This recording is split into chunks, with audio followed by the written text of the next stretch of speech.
Hey there guys, thanks for tuning in. In this video I want to sit down and offer my help to anyone out there who could be going through a mental health crisis right now. Anxiety, depression, suicidal thoughts, unwanted thoughts, whatever it might be. I'm going to give my advice, give everything I know on how to deal with that. So I have a lot of good information in this video, a lot of free but very, very effective techniques that you can use, and so let's get into it.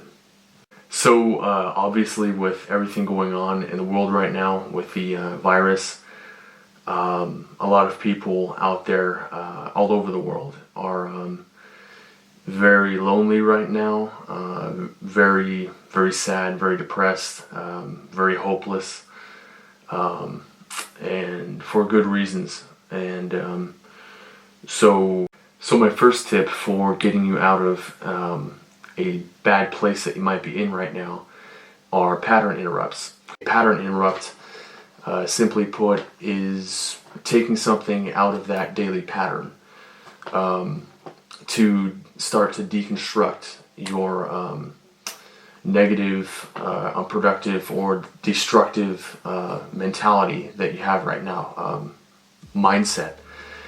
So if your pattern is to wake up and go on social media and stay on there for like an hour and then make your breakfast, etc., get on with your day, you would wake up and you would instead go outside and read a book for a bit, or go outside, go for a walk, 10-minute walk, and then come back to the house. Just something different that you're introducing into that cycle, into that daily pattern, is extremely effective. What that's going to do is it's going to change the paradigm, and it's you're doing something differently, so your mind is going to be forced to think differently. It's not an immediate fix, but change in general is going to be my first tip. So try to avoid incessant patterns, doing the same thing every day. Alright, my second tip, it's a very simple, very obvious sounding one, but a lot of people forget it, or a lot of people might need to be reminded of it, and that's to take extremely good care of your body, of your health, to be eating a clean diet, be grooming, exercising, all those kind of things.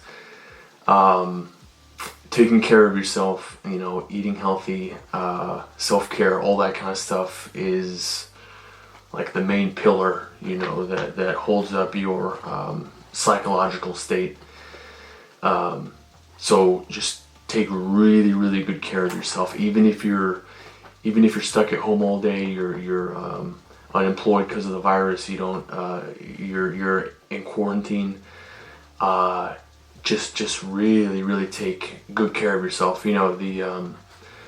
All the little things that you would do if you were going to a fancy dinner or something. Do that every day. Feeling confident in yourself, in your image, is really, really important for your mental state. So if you're feeling depressed, or you're feeling just hopeless, you don't have any motivation, that's the last thing that you want to do, and you're gonna just not do it because you think there's no reason to do it, but it is very, very important. So any experience in this life, any emotion or thought process, thing that you go through is going to involve either a chemical or electrical process in the body. So getting high quality sleep, eating a clean diet, exercising, all those things are everything. Your negative emotions or your negative mental state, your anxiety, depression is output of this vehicle, that we all have to drive around, these bodies. So it's just like a car. I mean, that's a great metaphor. If you take really good care of your car, it's going to drive well. It's not going to have problems on you. It's always going to serve you well. So when you don't do the basics to take care of your body, you put yourself at a huge disadvantage, and not only for your mental health, but just for your overall quality of life. Alright, my next tip is an extremely effective one, an extremely easy one, and that is your breathing. So breathing, I mean, that sounds so simple. It sounds very unimportant, but most people on a daily basis are breathing in an unhealthy way that could be largely impacting their mental state. It can have negative effects on their heart health, on their motor function, on their reaction times, just on their thinking in general, all kinds of stuff.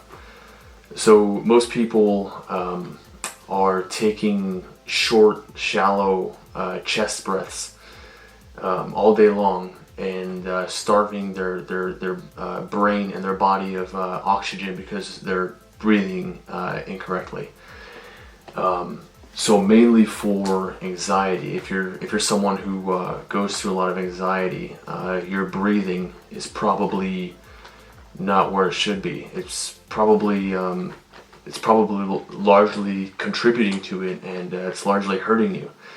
So ideally, the way that you want to breathe is into your diaphragm, and you want to take nice, slow, deep breaths, controlled breaths, and you want to breathe through your nose. That's what's going to be the best for your health, is nose breathing. Breathing through the mouth is not good for you. It's you don't get as much oxygenation into the brain and into the nervous system and all the other things that need oxygen. So if you don't meditate, or you're not familiar with meditation, I won't go into that too much in this video, but meditation mainly, if we're talking about how it affects you physically, how it helps you physically, it's all about the breathing. That's the science behind it, is the breathing. And it's the wonderful magic of controlled breathing, and what that does for people and how much it helps people. So ideally, you want to be breathing into your diaphragm and taking the proper breaths all day long without even thinking about it, with it just being subconsciously done. And it takes a little bit of training to get there, but I'm going to tell you exactly how to do it. So I recommend these 3 breathing exercises to be done a couple minutes each day. If you can do it for 5 minutes, that's great, that's ideal. If you can only do it for a minute, that's fine too. Just whatever you can squeeze in, but you want to be consistently practicing these breathing techniques. So the first breathing technique that I recommend that you practice is called square breathing, and it's also called tactical breathing. Navy SEALs will use this, and to calm themselves down, to get themselves focused. But what it is, it's you breathe in for a number of seconds. 3 seconds will be a great place to start, but it can be higher if you want. But you're going to breathe in for 3 seconds, and then you're going to hold it for 3 seconds, and then you're going to exhale for 3 seconds out the mouth, and then hold that for another 3 seconds. So it's called square breathing because if you visualize it with your hand, it's like a square. But anyways, definitely do that. You want to shoot for about minimum 2 minutes. If you can do 5 minutes, that'd be great. The next breathing technique that I recommend you do for about 2 minutes, 5 minutes ideally, is diaphragm to chest interval breathing. I don't know if that's the exact name for this, but this is something that I use. That's just what I call it. But what you do is you breathe for 2 seconds into your diaphragm through your nose, and then you breathe for 2 seconds into your chest through your nose. Then you hold that for 2 seconds and then exhale for about 10 seconds. And what that's doing, that's training your nervous system to use that diaphragm breathing. Because of course, if I breathe into my chest, it's a lot different than if I, breathe into my diaphragm, making my gut stick out, kind of thing. So if you do that and you get good at it, if you do this exercise, you're training your nervous system how to do that. So it's going to become more and more subconscious. You're not going to have to think about it as much in order to do it. And the third breathing technique that I highly recommend is Mokuso, or Japanese martial arts breathing. Now, this is the breathing that you would do in karate or kendo or all those Japanese martial arts. Because in those Japanese dojos, before they practice their sessions, whether it be karate or whatever it is, they all have to sit down and they have to meditate for like 5 minutes, and they use this technique. So what it is you breathe into your diaphragm through your nose for 3 seconds, and you hold it for 2 seconds, and then you exhale out your mouth slowly for 10 seconds. So inhale 3, hold for 2, exhale for 10. It doesn't matter what time of the day you do these breathing exercises, it's really up to you. But I would recommend that you do them at night, because it's going to really help to kind of clean out your mind of all the mental clutter from the day or stressful thoughts that might be in there, and get you nice and cleaned out, and relaxed for bed. It's going to make it easier to go to bed, easier to get relaxed. And ideally, when you're doing these breathing exercises and you're holding your breath, when you're in that hold portion of each exercise, ideally you don't want to be holding your breath completely, because if you do that, if you breathe in and then close your throat, it's going to kind of raise up your blood pressure. It could give you a headache. It's not really the best for you. So when you're holding your breath, you want to leave your throat a little bit open. So some air is going to escape, some air is going to go back in. That's what you want to ideally be doing. If you're not able to do that, or it's too complex for you, or you're just not comfortable doing it, then you can hold your breath, it's fine. But ideally, you want to be keeping your throat open. All right, my next tip, very, very effective tip, completely free, but it's going to extremely benefit you, is to do a dopamine cleanse or a dopamine deload. And what that is when you take a break from anything you use in your life that gives you dopamine. So it can be video games, it can be your smartphone, it can be YouTube, it can be social media. Ideally, what you want to do is unplug your internet for like a week. A week's going to be really challenging for some people, depending on your age and how much you use technology. But technology is a tremendous stimulator for your brain. And when you're stimulating your brain that much, it's going to burn out your dopamine receptors. And when your dopamine receptor sites are burnt out and they aren't firing as much, it's going to be harder to feel that happy, satisfied feeling. You're really going to have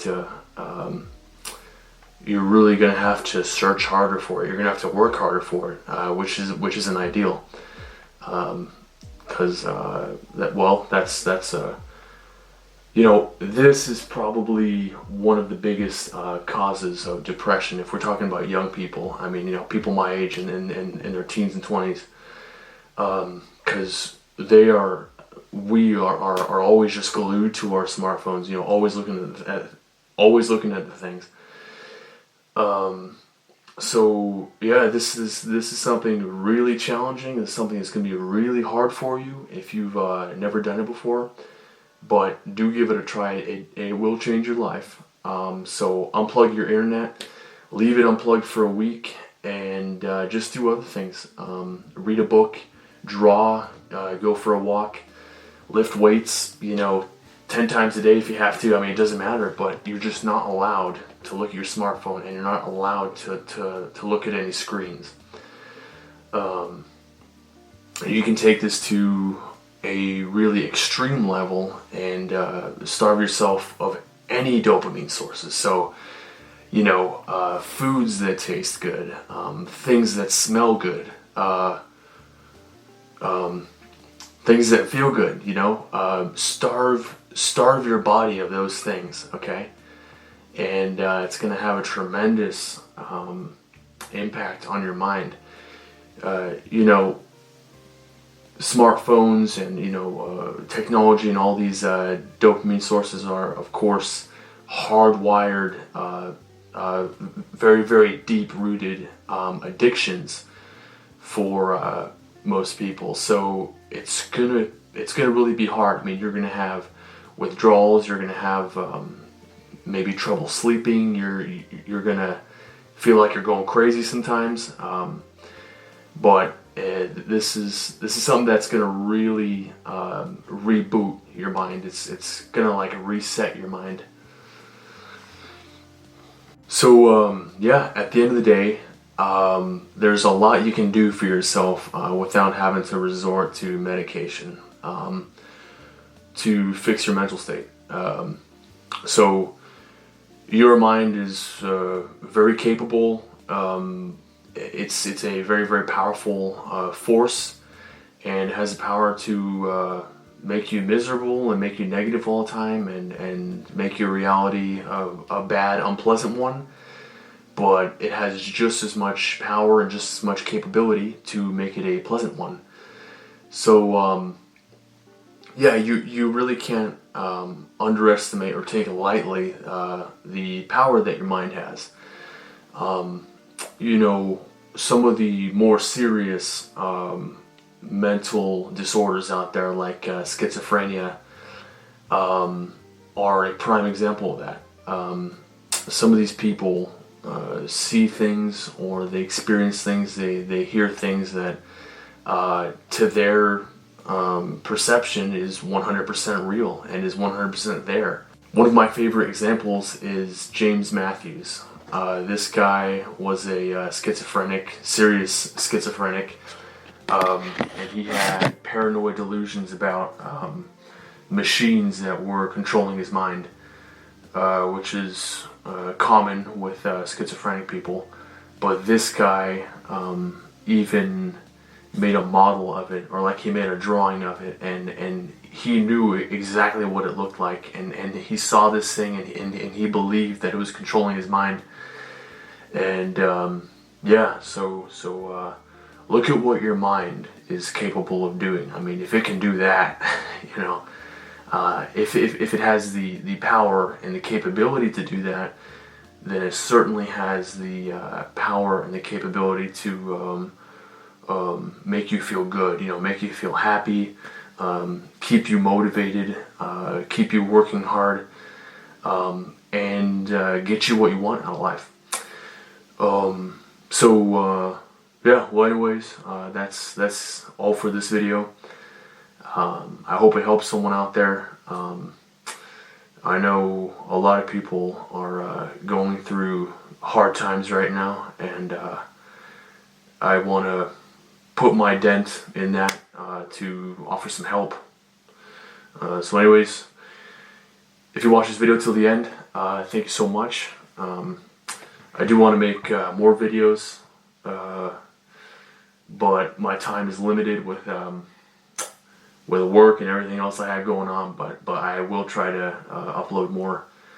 But anyways, I hope that you are all doing well, and I'll see you in the next one. Bye.